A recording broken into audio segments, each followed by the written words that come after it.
आवागढ़ पर पहुंच चुके हैं और सबसे पहले जय जोहार साथियों।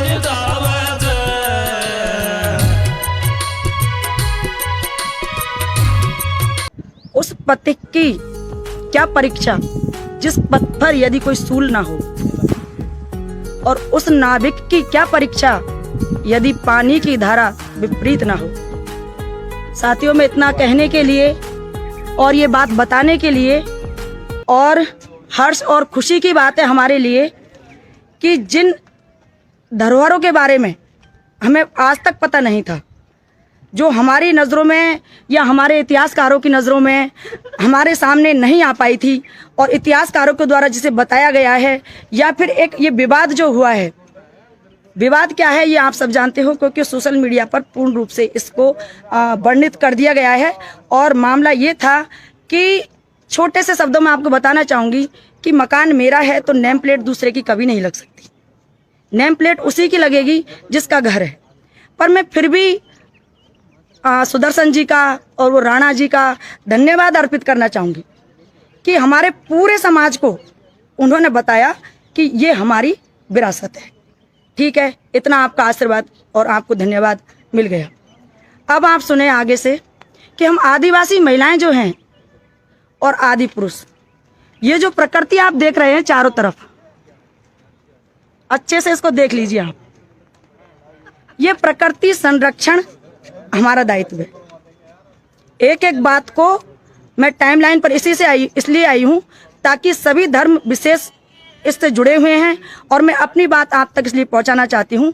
बात बिल्कुल वाजिब होगी, लीगल होगी, क्योंकि हम नहीं चाहते कि हम आपको फतेह करें, पर आप भी कोशिश मत करना कि आप हम पर फतेह करने की कोशिश करें। हम नहीं चाहते कि हम आप पर प्रभुता करें, पर आप भी बिल्कुल भूल जाना कि अब दास्ता स्वीकार होगी, अब लड़ाई आर पार हो सकती है। एक बात बहुत अच्छे से मैं यहाँ आपको मैसेज देने आई हूँ, और वो मैसेज पता क्या है? मैं आपसे कह रही हूँ सुदर्शन जी और राणा जी, जितने भी आपके संगठन है, चाहे वो हजारों में है चाहे वो लाखों में है, एक सीधा सा इलाज बताती हूँ आपको कि आप एक वीडियो जारी करो और उस वीडियो में आप कहो गलती हो गई हमसे। क्या हो गई? गलती हो गई हमसे कि हमने झंडा लहराया। झंडा लहराना पता है किसे कहते हैं? झंडा लहराना था तो हमारे देश का लहराते, हमारे तिरंगे को लहराते। पता है, हम आपको जानते हैं धर्म क्या चीज है। यदि तुम धर्म को जानते ना, तो पहले अपने समाज में उनको ढूंढो जो शराब पीते हैं, उनको ढूंढो जो मीट खाते हैं, उनको ढूंढो जो जेलों में बंद है रेप के मामले में।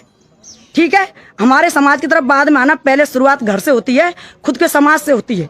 जब तुम्हारे समाज में एक व्यक्ति मेरे सामने किसी को भी बिठा देना, नीचे से लेकर के संगठन से ऊपर ही ऊपर के तुम्हारा कौन अध्यक्ष है उसको बिठा देना, अगर वो दावे के साथ ये कह दे कि एक भी धर्म ऐसा है जिसमें शराब का सेवन नहीं किया जाता, जिसमें कोई चोर नहीं होता, जिसमें कोई बलात्कारी नहीं होता, जिसमें ये जितने भी क्राइम होते हैं ना, उनमें एक भी व्यक्ति हमारे कास्ट का उनमें सब मतलब सम्मिलित नहीं है, नहीं कह सकते, क्योंकि सभी धर्म, सभी विशेष समुदाय जो भी हैं, सबके ही समाज में ये मिलते हैं। तो आपको बात बताऊं, इस पे साफ साफ लिखा हुआ था। पुरातत्व विभाग क्या है? ऑथेंटिक चीज है, एरा गैरा नत्थु खैरा नहीं है कि हमने आकर के लगाई हो उस पे, वो सदियों से लगी हुई है, इतिहासकारों ने लिखा है उस पे। आप सुन सकते हो कि उस पर कभी आकर के पढ़ना और देखना, उस पर लिखा हुआ है कि मीणाओं की धरोहर है, यानी हमारी धरोहर है, यानी आदिवासियों की धरोहर है। मैंने पहले भी कहा था, हम प्रकृति संरक्षण है। आप किसानों को बहुत दुख दे चुके, शर्म नहीं आती अन्न खाते हुए? मत खाया करो, मत खाया करो। जब निवाला तोड़ते हो, जब देखते नहीं कहाँ से आया ये अन्न, इतने दिन हो गए, कितने महीने हो गए, आपने जिस व्यक्ति को टिका रखा है ना, वो टिकैत साहब, तो जब उनका पूर्वी राजस्थान में इतना सह सम्मान हम लोगों ने किया, जगह जगह पंचायतें हुई, जगह जगह नारी शक्ति पहुंची, हमारे भाई पहुंचे, हमारे बुजुर्ग पहुंचे, तो क्या आप समझ रहे हो ये मामला यहीं फिनिश हो चुका? हमको जिस दिन भी ये हरी झंडी मिलेगी कि आ जाओ, हम उस ही दिन पहुंचेंगे। एक दिन मैंने मंच के माध्यम से कहा था और आपने सुना होगा, हम किसी भी औजार के लिए बाध्य नहीं है कि हमें किसी औजार की लाइसेंस की परमिशन की जरूरत है, क्योंकि हम पहले ही खेत काटते हैं। खेत में खड़ी हुई फसल है ना, उसको हमारे औजार काटते हैं, वो खुद ही लाइसेंस है। मैं सच कह रही हूँ, मेरी बात का विश्वास करना कि जो लठ है ना उसमें बड़ा दम होता है। आप इस चीज को समझ ले कि अब अगर आप ये चाहते हैं कि सांप्रदायिक दंगे ना हो, धर्म के नाम पर विवाद ना हो, तो आपको ये वीडियो जारी करना होगा, या फिर आप आओ, अब आओ, आप लहराओ झंडा। उस दिन हम में से कोई आदिवासी भाई था यहाँ, कोई बहन थी, कोई नारी शक्ति थी, कोई था क्या? ऐसे झंडा नहीं फहराते। झंडा फहराओ, फिर आमने सामने आओ, हम भी हमारा झंडा लाएंगे, आप भी अपना झंडा लाना, फिर देखते हैं झंडा कौन फहराता है। 1 तारीख को बेसब्री से इंतजार है।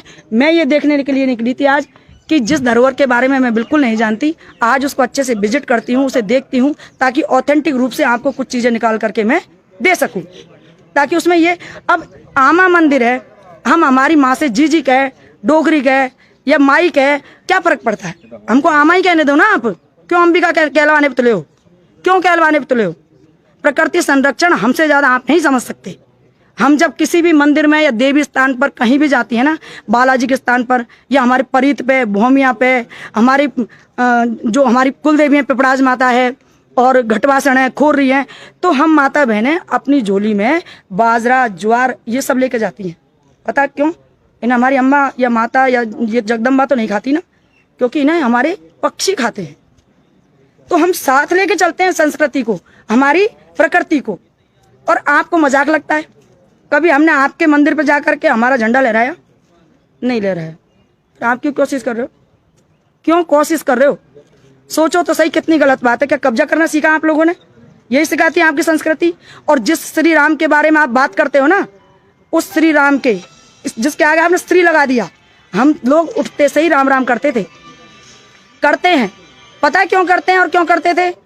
हमारी माता बहनें सुबह सुबह जब जागती थी ना, तब चाकी पे बैठकर राम जी के गीत गाती थी। पता है वो राम जी कौन है? नहीं जानते। आप उस राम जी का रह नहीं जानते।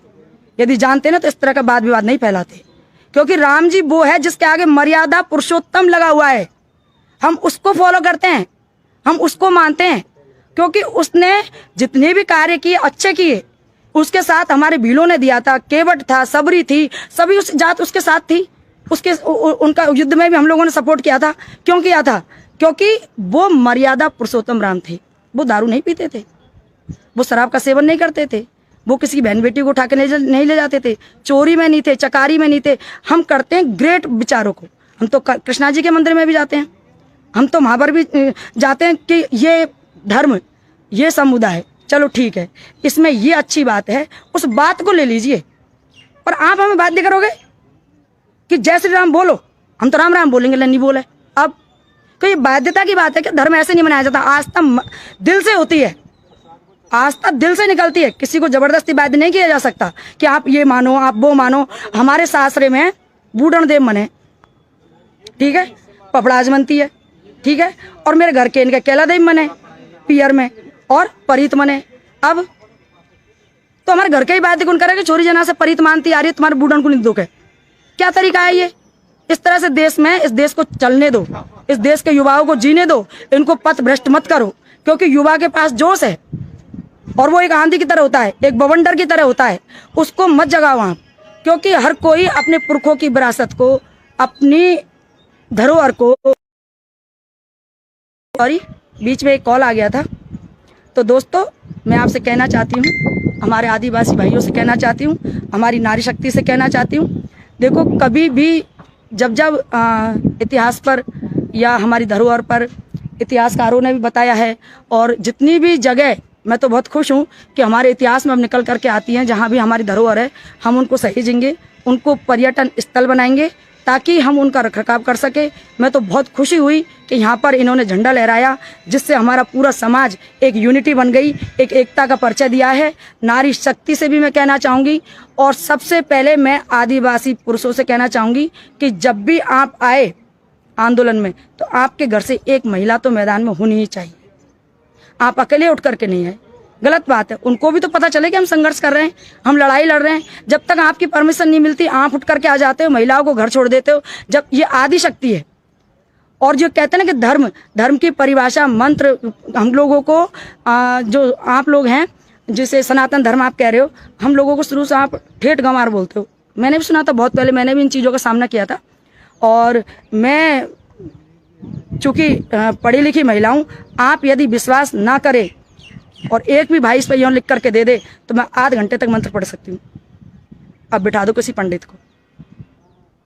ये पढ़ना, ये मंत्रों का आना, ये शादी ब्याह में मंत्र पढ़ना, ये सब क्या धार्मिक, यही धर्म है? जो व्यक्ति, हमारी माता बहनें बिल्कुल अनपढ़ है, कुछ भी नहीं जानती, लेकिन उनका सुबह उठते ही काम पता क्या होता है? जोड़ी में लेंगी बाजरा। मैं भी लाई हूँ यहाँ, मैं भी मेरे घर से ज्वार लेके चली हूँ कि मैं माता के मंदिर पर जा करके डालूंगी। तो सुबह उठते ही नींद तो हमारी छत पे खुलती है। किस लिए? कि पक्षी ये दाना चुगेंगे। ये धर्म है। हमारे यहाँ धर्म की अलग परिभाषा है, आपके यहाँ धर्म की अलग परिभाषा है। हमारे जब एक किसान खेती करने जाता है तो खेतों में जो बीज डालते हैं ना, उसको इतना मतलब रुपए में से ज़्यादा नहीं तो 20% तो पक्षी खाई जाते हैं। ये धर्म है। फिर हम उसे काटते हैं और जो हमने उपजाए आए ना, उसमें भी पता है क्या है? उसमें भी हम साथ साथ घास उगाते हैं।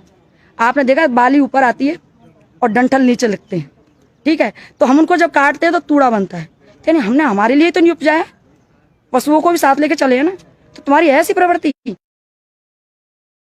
ये वो है ना, सुना होगा आपने, यही पशु प्रवृत्ति है कि आप यहाँ पे ही चरे। हमारी नहीं है, हम मिल बांट कर खाना जानते हैं। हम शुरुआत से ही, सुबह जगते से ही इनसे पक्षियों से शुरुआत करते हैं। और जोहार इसलिए जोहार कहते कैसे पता है? हम अभिनंदन करते हैं, स्वागत करते हैं। किसका? इस प्रकृति का। आप देख रहे हो चारों तरफ ये वादियाँ देख रहे हो, बिल्कुल एकदम देखो, सब कुछ नजर आ रहा होगा आपको। ये डोंगर है और इन डोंगरों पे हमारी आमा माता का मंदिर है, ठीक है? और हम उसे दर्शन के लिए आए हैं। और क्योंकि जब तक हम किसी चीज़ को रूबरू नहीं देख लेते तो बहुत सारी चीज़ें हमारे दिमाग में नहीं आती है।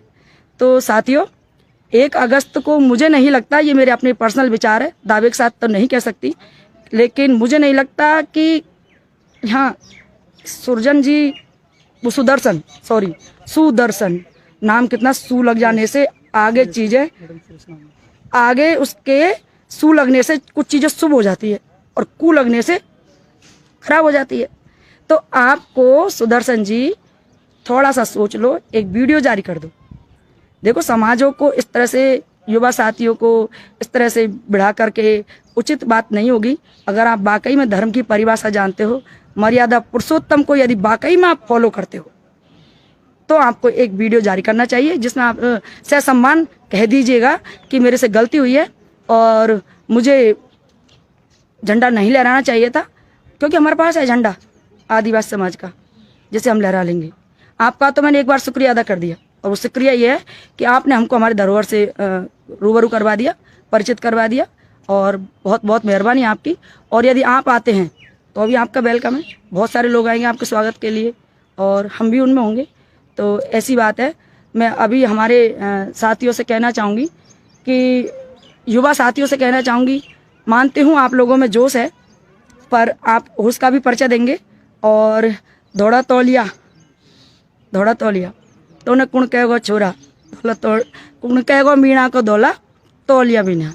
तो ये तौलिया भी आप लोगों का साथ में होना चाहिए। वैसे भी हमारा तौलिया कोविड से बचाता है, पसीने से बचाता है, ठीक है, धूप से बचाता है।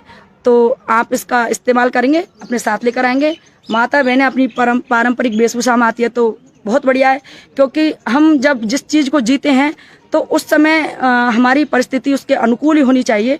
क्योंकि जब मैं रास्ते में निकली थी तो जैसे ही मैं गेट पे पहुंची तो कुछ लोग थे, उन्होंने कहा था कि मैडम आप आमा माता के दर्शन करने जा रही हो। मैंने कहा हाँ, तो आप मीणा हो। तो क्यों सीधी से हमको देख करके सामने वाले को लग जाना चाहिए कि हम मीणा हैं, आदिवासी हैं।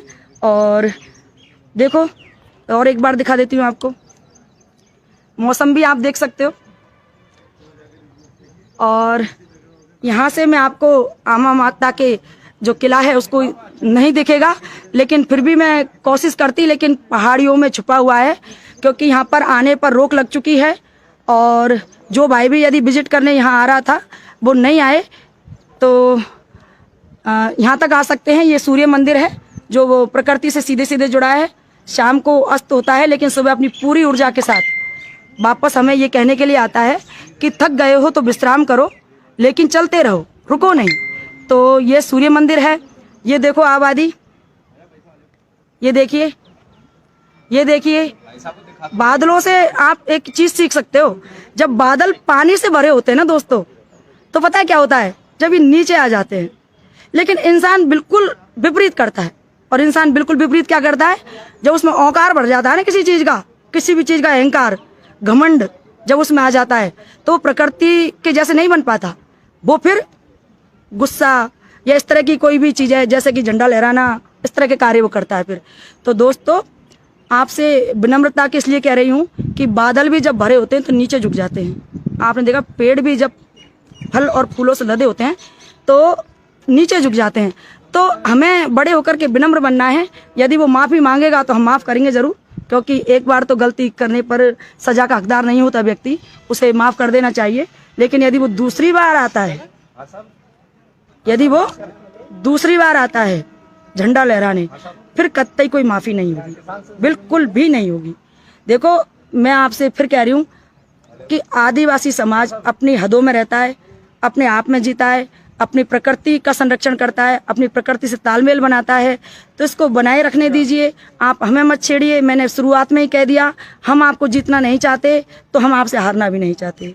हम आपको दास बनाना नहीं चाहते तो आप भी कोशिश नहीं करें, क्योंकि हर व्यक्ति, मैं मेरी कहती हूँ, मेरे पर्सनल विचार आपको देती हूँ, धर्म एक ही है और शास्त्रों में लिखा है, हमारे बाप दादा कहते आए हैं, और मैं खुद महसूस करती हूँ उस चीज को कि दया धर्म का मूल है। दया धर्म का मूल है, यानी धर्म की मूल जो जड़ है ना, वो दया पर डिपेंड करती है। सभी जीवों से प्यार करो, प्रकृति से प्यार करो, अपने से नीचे जो असहाय व्यक्ति है उनसे प्यार करो। ये क्या लगा करके बैठ गए कि हम माँ झंडा लगाएंगे और ये मंदिर हमारा है। आपको इनकम के स्रोत ढूंढने हैं तो कोई और जगह जाना, यहाँ पर नहीं हो सकता। तो सभी साथियों से एक बार निवेदन करती हूँ और दोनों हाथ जोड़ करके जय जोहार साथियों। ये नारा उलगुलाल और जो हमारी क्रांतिकारी टीम है और भी हमारे फेसबुक साथियों ने, बहुत सारे गैंग है जो सबक सिखाने के लिए तैयार है, उन सबको कहना चाहूँगी कि आप 1 अगस्त को तो आ ही रहे और थोड़ा होश भी आप रखें, क्योंकि हमें अपना काम करना है कि हमें हमारा यहाँ पर एक झंडा लहराना है, आदिवासियों का झंडा। सबके पास एक एक झंडा होना चाहिए। और यह भी सच है कि पहाड़ियों पर चढ़ने का अपना एक अलग आनंद है और माता के दर्शन का भी एक अलग आनंद हमें अभी प्राप्त नहीं हुआ। हो सकता है 1 अगस्त को हो या फिर कभी आगे हो, लेकिन खुशी है कि हमें माता के दर्शन करने का आज नहीं तो कल मौका अवश्य मिलेगा। और साथियों, जय जोहार, जय जय आदिवासी। और यह एकता जो हमने अब दिखाई है, ये कभी भी जीवन में कमजोर नहीं होनी चाहिए। देखो, रोज संघर्ष होता है और व्यक्ति जो असहाय है वो रोटी के लिए संघर्ष करते हैं, लेकिन जब बात धरोहर की और हमारे सिद्धांतों की, हमारी विरासत की आती है तो वो भी भूल जाते हैं। और उस दिन को वो अपनी धरोहर के नाम, चाहे आर की पार हो जाए, मैं भी सर पे कफन बांध के निकली हूँ। आप जचे जहाँ जचे जैसे बता देना कि हमारी कहाँ ज़रूरत है, क्योंकि जीवन एक बार मिलता है। किसान आंदोलन में भी मैंने आप सभी से कहा था कि विचार लो कि मृत्यु हो, विचार लो कि मृत्यु हो, न मृत्यु से डरो कभी, और मरो कभी तो ऐसे मरो कि याद तो करे सब। मौत बहुत ऐसी चीज़ है, ये हर किसी को यूँ ही नहीं मिलती। इस मौत को पाने के लिए ही जीवन जीना चाहिए। यदि मौका मिलेगा तो हम समाज के लिए अपनी जान भी देंगे। जय जवाहर साथियों। यहाँ मुझे लगता नहीं कोई आएगा, लेकिन फिर भी 1 अगस्त को मिलते हैं।